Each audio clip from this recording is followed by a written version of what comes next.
अस्सलामुअलैकुम। हाँ जी मिठियों, की हाल ने? ठीक हो जनाब? मैं इस टाइम जलालपुर भट्टियां तो निकले महमूदपुर रोड ते मौजूद हाँ।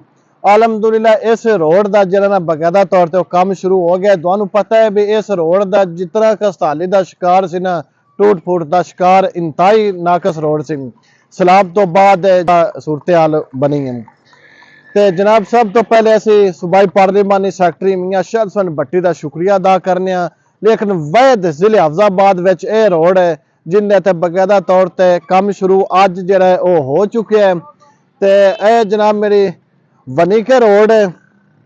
तो वनीके रोड तो ना 0 पॉइंट तो ना काम लिया। जनाब ठेकेदार साहब मौजूद ने, बैठे ने, तो उन्हें इतों काम शुरू कर दिता है। जरा यह रोड का काम है उन्हें पट के ना ये उत्तों जे लोग के वो अलहदा कर दिते, पत्थर उत्ते मजीद पत्थर पै सन।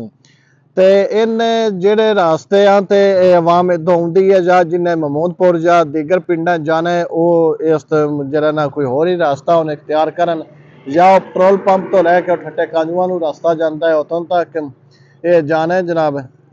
तो काम जरा तकरीबन इस सारा जरा ना वो शुरू हो चुके हैं।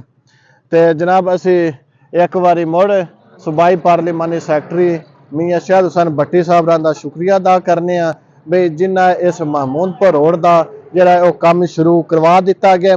तो जनाब तो एक होर रोड है खुरम जुरेड़ा रोड और गड़ी गोंदल गांव मारथा तक है। उन्होंने चौधरियां वास्ते अरज है बई उन्होंने चौधरियां बड़ा काम किया जी, फ्लैक्सा लवा के जी रोड मंजूर हो गया तो बनवान दिंदियां। जनाब साडे रोड मंजूर भी होए, काम भी शुरू हो गया, हाले तक फ्लैक्सा तुसा नहीं वेखियां, ना ही फ्लैक्स हाले तक लैनियां। जो रोड मुकम्मल होया उदों फ्लैक्सा लावांगे। उन्होंने चौधरियां वास्ते अरज है भी काम तो शुरू हो लवे या रोड मुकम्मल हो लवे तो मुड़ ये काम करी दई ओदा।